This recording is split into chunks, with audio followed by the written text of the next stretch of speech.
Hi guys, आप लोग कैसे हैं। अगर आप हम लोग हमारे चैनल पर न्यू हैं तो बेल आइकन को दबा कर नाम करें और सब्सक्राइब करें, जिससे हमारा नोटिफिकेशन आप तक पहुंचता रहेगा। और जब जब वीडियो हम अपलोड करेंगे आपके पास नोटिफिकेशन चल जाएगा। तो आइए हम लोग आज पिछली वीडियो में हमने रासायनिक अभिक्रिया एवं समीकरण के बारे में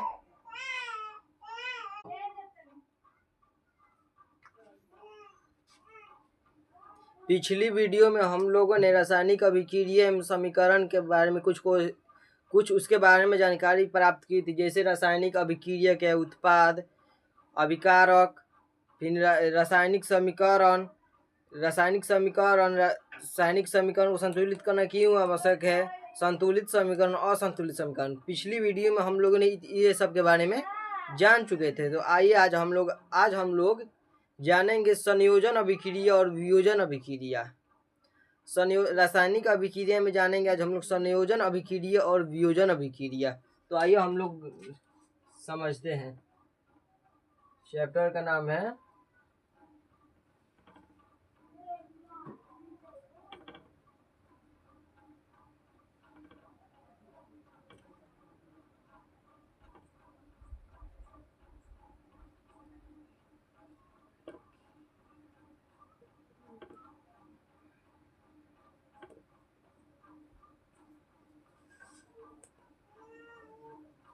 तो आज हम लोग जानेंगे संयोजन अभिक्रिया और वियोजन अभिक्रिया।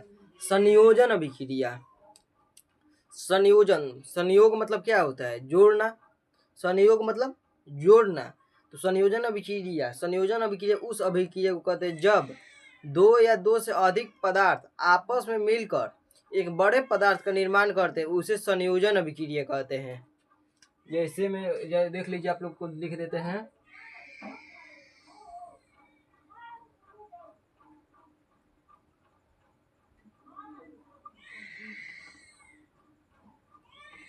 संयोजन अभिक्रिया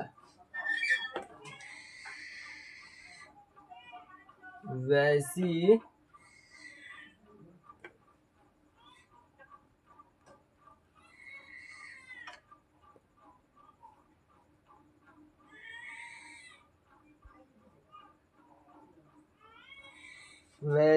रासायनिक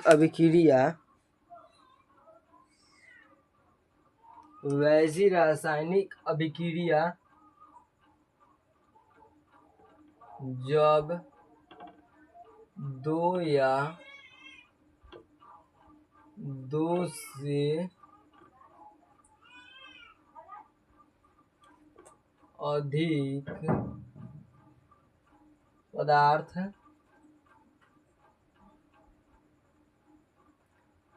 आपस में मिलकर एक बड़े पदार्थ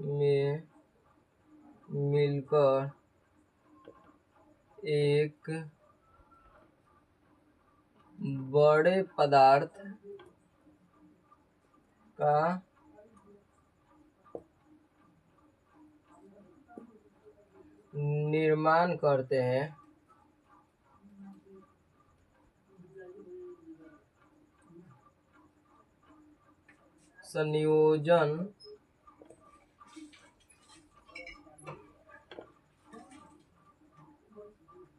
अभिक्रिया कहलाते हैं।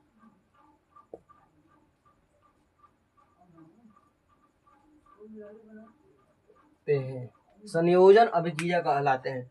जैसे आप लोग एग्जाम्पल समझ लीजिए, A प्लस B मिलकर किसका निर्माण करता है, C का। मतलब जब दो पदार्थ आपस में मिलेंगे तो एक बड़े पदार्थ का निर्माण करेंगे। जैसे हो जाएगा CaO प्लस, समझ लेते। आइए हम लोग जैसे समझ लेते हैं। जैसे हो जाएगा A प्लस B मिलकर एक बड़े पदार्थ का निर्माण करेंगे जिसका होगा C। मतलब जब दो या दो से अधिक पदार्थ, एक और दो या दो से अधिक पदार्थ आपस में मिलेंगे तो एक बड़े पदार्थ का निर्माण होगा। तो यहाँ पर बड़ा पदार्थ C है। जैसे यहाँ पर हो जाएगा CaO प्लस CO2 मिलकर किसका निर्माण का होता है, कैल्शियम कार्बोनेट का। CaCO3 का। कैल्शियम किसका निर्माण करता है? तो कैल्शियम कार्बोनेट का, CaCO3। अब और एक हो जाएगा, जैसे में ले लीजिए H2 + Cl2 मिलो किसका निर्माण करता है? हाइड्रोक्लोरिक अम्ल, H2Cl2, H2Cl2 हाइड्रोक्लोरिक अम्ल। संयोजन अभिक्रिया में जब दो या दो से अधिक पदार्थ मिलकर जब आपस में मिलते हैं तो एक बड़े पदार्थ का निर्माण होता है। यहाँ पर बड़ा पदार्थ का निर्माण हो गया, संयोजन अभिक्रिया हो गया। अब आइए वियोजन अभिक्रिया।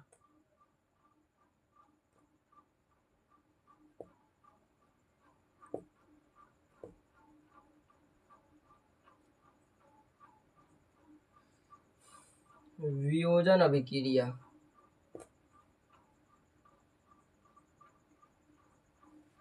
जब वियोजन अभिक्रिया जो है ना, संयोजन अभिक्रिया का उल्टा ही है। यहाँ पर दो या दो से अधिक पदार्थ आपस में मिलकर एक बड़े पदार्थ का निर्माण करता है। तो वियोजन अभिक्रिया में हो जाएगा जब एक बड़ा पदार्थ विघटित होकर दो या दो से अधिक पदार्थों का निर्माण करता है, उसे वियोजन अभिक्रिया कहते हैं। वियोजन मतलब होता है तोड़ना, संयोजन मतलब होता है जोड़ना। वियोजन अभिक्रिया को और एक नाम से जानते हैं, वियोजन अभिक्रिया या फिर अपघटन अभिक्रिया। अपघटन अभिक्रिया, वियोजन अभिक्रिया जब एक बड़ा पदार्थ विघटित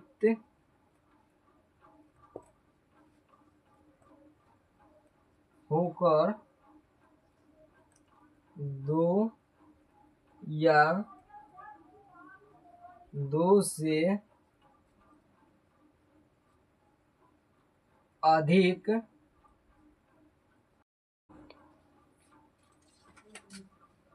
वियोजन अभिक्रिया या अपघटन अभिक्रिया जब एक बड़ा पदार्थ विघटित होकर दो या दो से अधिक पदार्थों का निर्माण करता है, उसे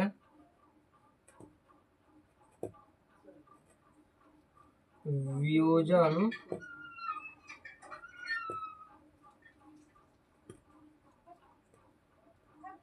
अभिक्रिया कहते हैं। उसे वियोजन अभिक्रिया कहते हैं। आप लोग एग्जाम्पल इसी का ले लेंगे, हम समझा दे रहे हैं, रुक जाइए। एग्जाम्पल हो जाएगा ना, तो एग्जाम्पल हो जाता है ना, तो आप लोग का सारा डाउट क्लियर हो जाता है। एग्जाम्पल से 50% डाउट क्लियर हो जाता है हम लोग का।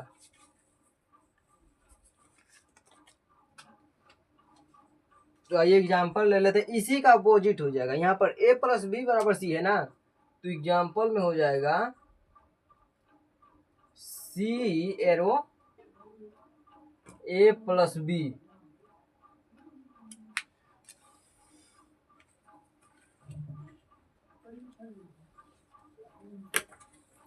C A + B, यहाँ पर हो जाएगा CaCO3, तो एरो में हो जाएगा CaO + CO2। यहाँ पर हो जाएगा H2Cl2। यहाँ पर देख लीजिए,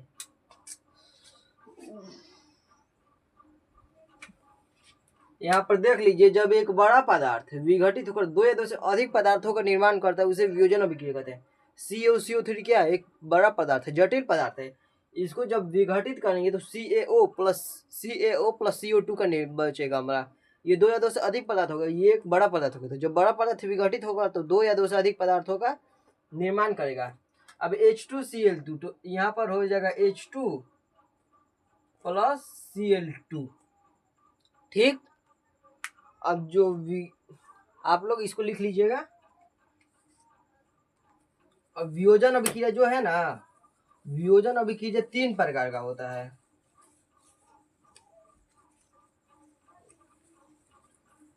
वियोजन अभिक्रिया 3 प्रकार का होता है।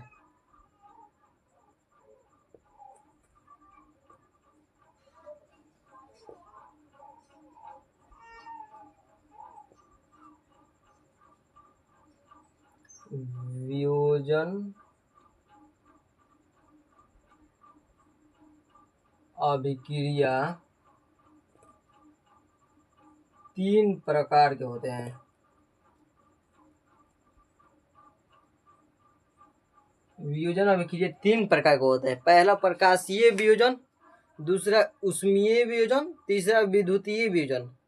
पहला प्रकाशीय वियोजन, प्रकाशीय वियोजन अभिक्रिया, दूसरा उष्मीय वियोजन अभिक्रिया और तीसरा हो जाएगा विद्युतीय वियोजन अभिक्रिया। तो हम लोग जैसे जैसे उसको लिखेंगे वैसे वैसे समझेंगे। तो पहला आ जाएगा हम लोग का क्या, प्रकाशीय वियोजन।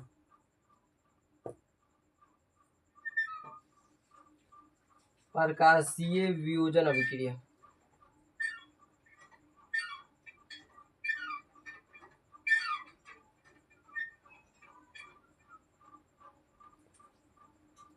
प्रकाशीय वियोजन अभिक्रिया तो हो जाएगा यहाँ पर प्रकाशीय वियोजन अभिक्रिया। इन तीनों को याद करने का बस एक ही पॉइंट है, प्रकाशीय वियोजन जो प्रकाश की उपस्थिति में होती है उसे प्रकाशीय वियोजन कहते हैं। तो वैसी अभिक्रिया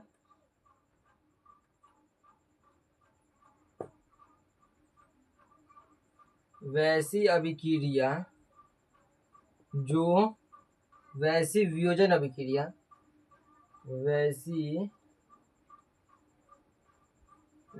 अभिक्रिया जो प्रकाश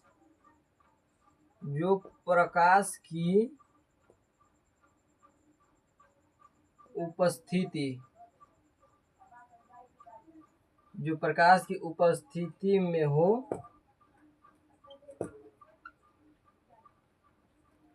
उसे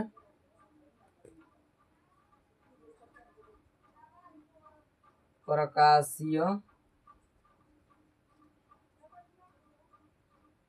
वियोजन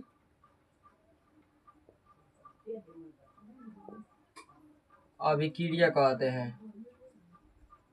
उसे प्रकाशीय वियोजन अभिक्रिया कहते हैं। अब दूसरा आएगा आप लोग का उष्मीय वियोजन।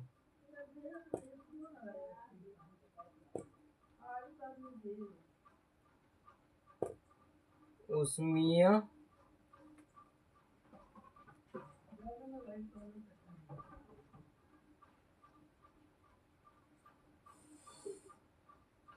वियोजन अभिक्रिया उष्मीय वियोजन अभिक्रिया वैसी वियोजन अभिक्रिया जो ऊष्मा की उपस्थिति में होती है उसे उष्मीय वियोजन अभिक्रिया कहते हैं। जैसे आपका ये पॉइंट हो गया, तो प्रकाश की उपस्थिति में होती है प्रकाशीय वियोजन, ऊष्मा की उपस्थिति में होती है उसे ऊष्मा वियोजन कहते हैं। तो वैसी वियोजन अभिक्रिया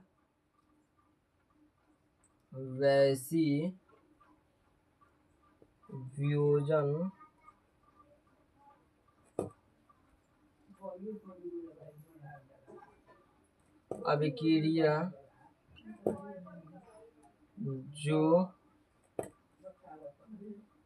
ऊष्मा की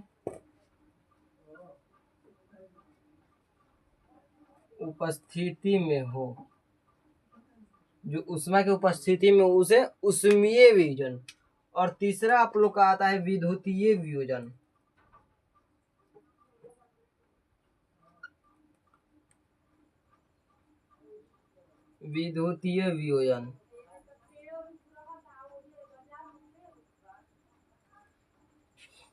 प्रकाशीय वियोजन अभिक्रिया वैसी वियोजन अभिक्रिया जो प्रकाश की उपस्थिति में होती है प्रकाशीय वियोजन, उष्मीय वियोजन जो ऊष्मा की उपस्थिति में होती है, विद्युतीय वियोजन जो विद्युत की उपस्थिति में होती है।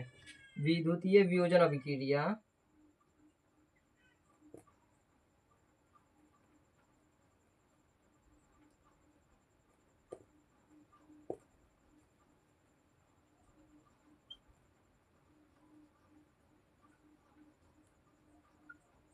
वैसी वियोजन अभिक्रिया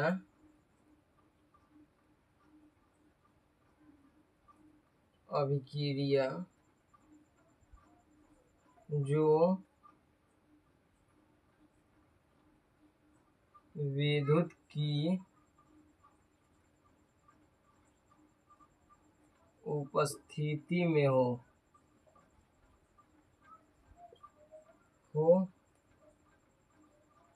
उसे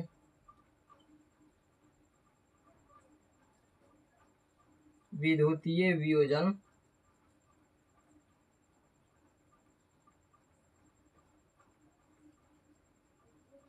अभिक्रिया कहते हैं।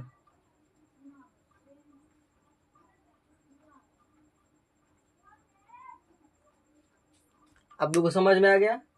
वियोजन अभिक्रिया जो है 3 प्रकार की होती है, प्रकाशीय वियोजन, विद्युतीय वियोजन और उष्मीय वियोजन। प्रकाशीय वियोजन जो प्रकाश की उपस्थिति में होती है, उष्मीय वियोजन जो ऊष्मा की उपस्थिति में होती है, और विद्युतीय वियोजन जो विद्युत की उपस्थिति में होती है, विद्युत की उपस्थिति में होती है, उससे विद्युतीय वियोजन हम लोग कहते हैं। आप लोग को समझ में आ गया है, आ गया होगा आशा है। ठीक है।